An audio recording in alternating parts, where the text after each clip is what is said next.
देखिए, बहुत बड़ी खबर है। तहब्बुर राणा दिल्ली एयरपोर्ट पर लैंड कर गया है और यहाँ पर जो पालम टेक्निकल एरिया है, कहा जा रहा है कि अब से करीब 5 मिनट पहले जो विशेष विमान से वो आया है उसकी लैंडिंग यहाँ पर हो चुकी है। और लैंडिंग के बाद एनआईए के अधिकारियों के साथ तमाम जो सुरक्षा एजेंसियों के अधिकारी हैं वो उससे पूछताछ कर रहे हैं। और दिल्ली पुलिस के स्वाट कमांडोज के साथ में दिल्ली पुलिस का जो पूरा काफिला है वो अंदर पहुँच गया है। सबसे बड़ी बात यह है कि जो हमें जानकारी मिली है कि दिल्ली एयरपोर्ट से यानी कि पालम टेक्निकल एरिया से सीधा उसको पटियाला हाउस कोर्ट एनआईए की टीम लेकर जाएगी और वहां पर उसको पेश करने के बाद जो एनआईए की टीम है वो उसको रिमांड पर लेगी, यानी कि रिमांड की मांग करेगी। तो पालम टेक्निकल एरिया में उसको गिरफ्तार करने के बाद यहां से सीधा एनआईए की टीम उसे लेकर पटियाला हाउस कोर्ट जाएगी और वहां पर जाकर अपने केस में, यानी कि जो केस एनआईए ने 2009 में दर्ज किया था लार्जर कॉन्स्पिरेसी को लेकर और टेरर फंडिंग को लेकर, उस मामले में एनआईए उसको रिमांड पर लेने के लिए पटियाला हाउस कोर्ट में अर्जी देगी और करीब अब से 1 घंटे बाद इस मामले पर सुनवाई हो सकती है। तो यहां से टीम कुछ ही देर में निकलने वाली है और यहां से तहब्बुर राणा को लेकर टीम पटियाला हाउस कोर्ट पहुंचेगी और वहां पर उसकी रिमांड की मांग करेगी। यहां पर जो तहब्बुर राणा है वो मल्टी लेयर्ड सिक्योरिटी में है। तमाम जो सुरक्षा एजेंसियां हैं वो उसके साथ में हैं। दिल्ली पुलिस के स्वाट कमांडो का दस्ता जो है वो उसके साथ चलेगा और दिल्ली पुलिस की बहुत सारी गाड़ियां तहब्बुर राणा के कन्वॉय को एस्कॉर्ट करेंगी। और यहां से वो किस रूट से जाएगा अभी ये साफ नहीं है, क्या वो इस गेट से निकलेगा या किसी और गेट से निकाला जाएगा, क्योंकि सुरक्षा कारणों से बहुत सारी जानकारियां अधिकारी शेयर नहीं कर रहे हैं। लेकिन हमें ये जानकारी मिली है कि तहब्बुर राणा पालम टेक्निकल एरिया से सीधा पटियाला हाउस कोर्ट जाएगा और तमाम जो पुलिसकर्मी है उनसे कहा गया है कि उस रास्ते को क्लियर रखें। पटियाला हाउस कोर्ट पहुंचेगा और वहां पर जो एनआईए है वो उसकी रिमांड की मांग करेगी, क्योंकि अभी ऐसे बहुत सारे सवाल हैं जिनके जवाब अब तक नहीं मिल पाए हैं। सबसे बड़ा सवाल ये है कि आखिर इस 26/11 मुंबई हमले के पीछे जो पाकिस्तान के बड़े चेहरे हैं वो कौन है, और उनके बारे में तहब्बुर राणा निश्चित तौर पर जानता होगा। कुछ लोगों के नाम सामने आए थे, लेकिन जो एक्चुअल गवाही देगा वो देगा तहब्बुर राणा, जिसमें पाकिस्तानी खुफिया एजेंसी आईएसआई के लोग शामिल हैं, लश्कर तैयबा के लोग शामिल हैं, हुजी के लोग शामिल हैं, इसके अलावा पाकिस्तानी सेना के लोग शामिल हैं जिनके नाम भी सामने आए थे और एनआईए ने उनके खिलाफ केस भी दर्ज किया था। तहब्बुर राणा के खिलाफ एनआईए ने 2011 में पटियाला हाउस कोर्ट में चार्जशीट पेश की थी, लेकिन चूंकि तहब्बुर राणा देश के बाहर था, अमेरिका में था, इसलिए उसके मामले में ट्रायल नहीं हो सका। अब चूंकि तहब्बुर राणा भारत पहुंच गया है तो उस मामले में ट्रायल शुरू हो जाएगा और आज ही एनआईए जो है तहब्बुर राणा को पटियाला हाउस कोर्ट में पेश करेगी, जहां उसकी रिमांड की मांग करेगी। अगर तहब्बुर राणा का रिमांड कोर्ट ग्रांट कर देगा तो अगले कई दिनों तक तो ये माना जाए मुकेश, तो ये कह सकते हैं कि तहब्बुर हुसैन राणा जो भारत पहुंच चुके हैं, अभी दिल्ली के पालम एयरपोर्ट पर हैं, उनको यहां से एनआईए की टीम पटियाला हाउस कोर्ट लेकर जाएगी और वहीं पर उनकी कस्टडी उनको मिलेगी। यही प्रक्रिया होगी, यही प्रोटोकॉल फॉलो होगा, यही क्रोनोलॉजी। बिल्कुल जानकारी बिल्कुल जानकारी ये मिली है कि जो एनआईए के अधिकारी हैं वो अरेस्ट मेमो लेकर यहाँ पालम टेक्निकल एरिया में पहुँच गए हैं और यहीं पर उसकी अरेस्टिंग की जा रही है। यहाँ से गिरफ्तार करने के बाद एनआईए अपने केस में उसको पटियाला हाउस कोर्ट में पेश करेगी और सीधा यहाँ से ले जाकर पटियाला हाउस कोर्ट में जज के सामने पेश किया जाएगा। जज को पहले इन्फॉर्म कर दिया गया है और वहाँ पर एनआईए अपने केस में तहब्बुर राणा की रिमांड की मांग करेगी और अगर कोर्ट रिमांड ग्रांट करता है, चूँकि ये बहुत बड़ा मामला है, देश के खिलाफ युद्ध छेड़ने का मामला है, टेरर हमले का मामला है, तो इसमें रिमांड जो है मैक्सिमम जो रिमांड की मांग करेगी एनआईए। और जैसे ही रिमांड मिलेगी एनआईए को तो उसके बाद एनआईए की टीम तहब्बुर राणा को लेकर एनआईए मुख्यालय जाएगी, जहां पर उसकी मेडिकल जांच होगी और उसके बाद इसी केस में उससे फर्दर पूछताछ होगी। एनआईए के साथ जो देश की बाकी एजेंसियां हैं वो भी तहब्बुर राणा से एनआईए मुख्यालय में पूछताछ कर सकती हैं, क्योंकि ये मामला बहुत बड़ा मामला है जिसमें 166 लोग मारे गए थे और 328 लोग घायल हो गए थे। मुंबई में कई सारी जगहों पर हमले हुए थे जिसमें बड़े पैमाने पर हिंसा भी हुई थी और नुकसान भी हुआ था। तो ये काफ़ी बड़े से लार्जर कॉन्स्पिरेसी और टेरर फंडिंग का मामला दर्ज किया था। जी चलिए राजीव का रुख करते हैं। राजीव, एनआईए की क्या तैयारी है? देखिए, एनआईए की तैयारी की बात करेंगे कि सुरक्षा में कोई ढील नहीं दिया गया है। आप अगर बात करें तो दोनों तरफ के रोड, ये एनआईए पे पीछे आपको एनआईए का दफ्तर दिख रहा होगा, ये रोड जो है गाड़ियों के आवाजाही के लिए बंद कर दिया गया है। सुरक्षा में किसी तरह की कोई ढील नहीं दी गई। अभी भी आकर मेट्रो स्टेशन देखे, गेट नंबर 2 जो है वो ब्लॉक किया हुआ है। इस तरफ के रास्ते को देखे तो ब्लॉक किया गया है। सीजी हेडक्वार्टर का गेट भी आपको ब्लॉक दिख रहा है। यानी एनआईए की पूरी तैयारी है कि तहव्वुर राना, जैसा मुकेश बता रहा है कि संभवतः सबसे पहले पटियाला कोर्ट लेके जाया जाएगा और उसके बाद एनआईए जो उसको रिमांड के लिए मांग करेगी।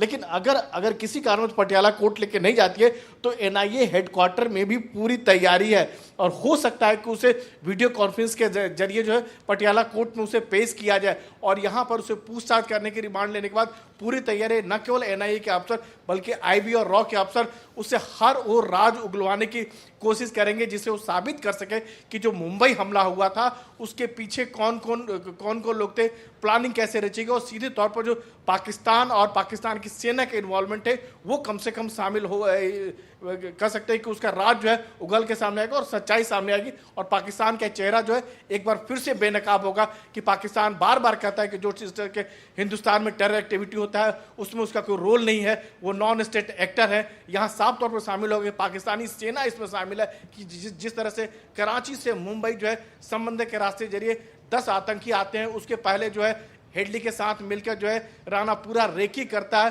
पॉइंट देता है कहाँ आपको हिट करना है कहाँ नहीं करना है और उसके जाने के हिंदुस्तान से जाने के 5 दिन बाद ठीक टेरर अटैक होता है। तो कई सारे वो राज खोलेगा हिंदुस्तान में उसके मददगार कौन से थे, पाकिस्तान सेना ने कब प्लानिंग की, इतना गोला बारूद असरा कहाँ से आया, कौन लोग इन्वॉल्व हैं, तो सारी बातों का खुलासा होगा और पाकिस्तान का जो चेहरा जो है फिर से एक बार दुनिया के सामने आएगा कि आज भी वो आतंक का मददगार ही नहीं है बल्कि सारे जो आतंक के कारखाने जो है वो पाकिस्तान से ही चलते हैं। जी उमा, पाकिस्तान ने पलड़ा झाड़ लिया है और ये भी कह दिया है कि उन्होंने अपनी सिटीजनशिप रिन्यू नहीं की थी, तो ये कहना कि डेविड कोलमैन हेडली अभी यहाँ पर तहव्वुर राना पाकिस्तानी है सही नहीं होगा। लेकिन बात है कि जो पूरा एविडेंस है वो साफ तौर पे दिखा रहा है ये पाकिस्तानी नेशनल है।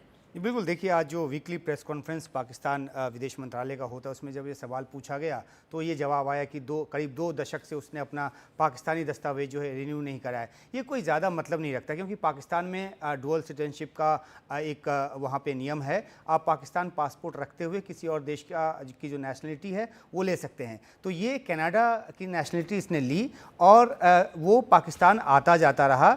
अब कागजात उसके पास पाकिस्तान के थे या नहीं, लेकिन पाकिस्तान की सरजमी पर आकर वो प्लान करता रहा, हैंडलर से मिलता रहा, हेडली को उसने लश्कर के जो ट्रेनिंग कैंप है वहाँ तक वो लेकर गया। तो ये जो है वो ज़्यादा अहम मसला है। लेकिन जाहिर सी बात है क्योंकि एक बहुत बड़ी कामयाबी भारत को मिली है और पाकिस्तान को इस बात का अंदेशा है कि भारत जो राना से उगलवाएगा उसका इस्तेमाल अंतर्राष्ट्रीय मंचों पर वो पाकिस्तान को अलग थलग करने की कोशिश में करेगा। तो इसलिए पहले से एक प्रीएम्प्टिव एक स्टेप के तौर पे पाकिस्तान विदेश मंत्रालय की तरफ से ये बयान आया है। लेकिन इससे कोई ज़्यादा फ़र्क नहीं पड़ेगा क्योंकि हेडली तो क्योंकि अमेरिकी पाकिस्तानी नागरिक है और अमेरिका ने उसको इसलिए भी नहीं सौंपा क्योंकि अमेरिकी नागरिक को अमेरिका किसी दूसरे देश को नहीं सौंपता। प्रोग्राम में बहुत स्ट्रांग है। जी बिल्कुल, और वो क्योंकि अप्रूवर एक बन चुका है वहाँ पर और इसलिए भी उसको सौंपा नहीं गया है। दूसरी अहम बात है कि अब पाकिस्तान को जो भी जानकारी निकलकर सामने आएगी राना के जरिए, उसके बाद से हो सकता है कि एक और डॉजियर भेजा जाए और फिर कोशिश की जाए जो लखवी और हाफिज सईद जैसा जो आतंकवादी अभी भी वहाँ पर बैठा है, तकरीबन खुलेआम घूम रहा है, तो उसको एक बार फिर उसको भारत को सौंपने की मांग हो। हालांकि पाकिस्तान के साथ कोई प्रत्यर्पण संधि नहीं है, लेकिन भारत ज़रूर कोशिश करेगा कि उस मूल तक पहुँचे जहाँ जिसने मास्टरमाइंड किया और जिसने इन सारे लोगों को टूल के तौर पर इस्तेमाल किया और इन लोगों ने सहयोग देकर इतने बड़े आतंकवादी हमले को अंजाम दिलवाया। चलिए पल्लव के पास चलते हैं क्योंकि वो भी पालम टेक्निकल एयरपोर्ट के बाहर खड़े हैं। पल्लव, किस तरह का सिक्योरिटी कॉर्डन रहेगा जब तहव्वुर राना को एयरपोर्ट से लेकर के एनआईए ऑफिस सबसे पहले हेडक्वार्टर्स या फिर सेफ हाउस में लेकर जाएंगे एनआईए की टीम या फिर पटियाला हाउस कोर्ट ले जाएगा, तो किस तरह का सिक्योरिटी अरेंजमेंट है वहाँ? देखिए हमारा जो जानकारी निकलकर सामने आ रही है उसके मुताबिक ये है कि मल्टी लेयर सुरक्षा रहेगी जो है तहव्वुर राणा के साथ, और उसको लेकर पूरा इंतजाम जो है पहले से यहाँ कर लिया गया है। जो जिस रूट से चाहे उसे एनआईए हेडक्वार्टर ले जाया जाए, चाहे उसे पटियाला कोर्ट ले जाए, दोनों ही रास्तों पर पुख्ता सुरक्षा का इंतजाम है। उसके साथ जो है बम डिस्पोजल दस्ता है, दिल्ली पुलिस के जवान रहेंगे। उसके अलावा जो दिल्ली पुलिस 3rd बटालियन है वो उसके साथ रहेगी। उसके अलावा जो स्पेशल सेल के लोग हैं वो रहेंगे, यानी कई स्तर की सुरक्षा रहेगी। एक लंबा काफिला रहेगा जो तहव्वुर राणा को जिस रास्ते से लेकर जाया जाएगा, उसको लेकर पूरी तैयारी जो है पालम एयरपोर्ट पर सुबह से ही जो है कर ली गई थी। अभी थोड़ी देर पहले कई दिल्ली पुलिस की जो गाड़ियां हैं, जिसमें इनोवा गाड़ी, सफारी गाड़ी अंदर थोड़ी देर पहले गई थी, और तब से ये हलचल तेज हो गई थी कि तहव्वुर राणा जो है लैंड कर चुका है, तो थोड़ी देर बाद ही वो अब बाहर आ सकता है। ऐसे में तमाम जो सुरक्षा के इंतजाम है वो कर लिए गए हैं। जो पूरे रास्ते चप्पे चप्पे पर जो है दिल्ली पुलिस के जो जवान है, पैरामेट्रिक फोर्स के जो जवान है वो तैनात है, और हर रास्ते को एकदम क्लियर करने की कोशिश की गई, क्योंकि जब उसको यहाँ से निकाला जाएगा तो सीधे चाहे उसे पटियाला कोर्ट ले जाना हो या फिर एनआईए मुख्यालय, दोनों जगह पे कहीं अड़चन ना आए, कहीं कोई दिक्कत ना आए, उसको लेकर उन तमाम जो रास्ते हैं दोनों अब जो है उनको जो है इंस्पेक्शन किया गया है। वहाँ पे जो है रिहर्सल की गई और हर जगह पुख्ता इंतजाम किए गए। हालांकि अभी ये तय नहीं है कि वो किस गेट से बाहर आएगा, लेकिन ये है कि जहां से उसको ले जाना है उसमें मल्टी लेयर सुरक्षा होगी। स्क्वाड के जवान उसमें तैनात होंगे, बम डिस्पोजल दस्ता होगा, और बुलेट प्रूफ गाड़ी में उसको ले जाया जाएगा, और भारी भरकम सुरक्षा यानी हाई सिक्योरिटी जो स्तर है उसमें उसको ले जाया जाएगा। और अब पूरे रास्ते को क्लियर कराया गया है जो है, और चाहे वो एनआईए मुख्यालय हो या पटियाला कोर्ट, वहाँ पर भी सुरक्षा के जो है पुख्ता इंतजाम किए गए हैं। वहाँ पर भी हाई सिक्योरिटी लगाई गई है। हर आने वाले जाने वालों को देखा जा रहा है। यहाँ भी अगर आप देखें, जहाँ मैं पालम एयरपोर्ट के पास खड़ा हूँ, यहाँ पर भी दिल्ली पुलिस के जो जवान हैं वो बड़ी संख्या में तैनात है। तमाम उनकी जो गाड़ियाँ हैं वो खड़ी, और लगातार जो है एक एक चीज़ की निगरानी की जा रही, क्योंकि थोड़ी ही देर बाद जो जानकारी उसके मुताबिक थोड़ी ही देर बाद उसको बाहर लाया जाएगा। तो ऐसे में तमाम जो सुरक्षा के इंतजाम है, तमाम जो प्रोटोकॉल्स हैं, और क्योंकि एक हाई प्रोफाइल आतंकी है, ऐसे में हर चीज़ को बहुत गुप्त रखा जा रहा है कि कितना बड़ा काफिला होगा, कौन कौन के लोग तैनात होंगे। एनआईए के अधिकारियों के अलावा दिल्ली पुलिस के अधिकारी, कई उसमें आईपीएस होंगे, कई स्पेशल सेल के लोग होंगे। तो एक कई चीज़ें भी फिलहाल गुप्त है, लेकिन जो जानकारी निकल कर सामने आ रही है उसके मुताबिक यही है कि मल्टी लेयर सुरक्षा होगी, बड़ी सुरक्षा होगी, और कई स्तर पर होगी, और हर जगह की जो है मॉनिटरिंग की जा रही है, यानी कहीं पर भी सुरक्षा चूक न हो उसका जो है पूरा ख्याल रखा जा रहा है।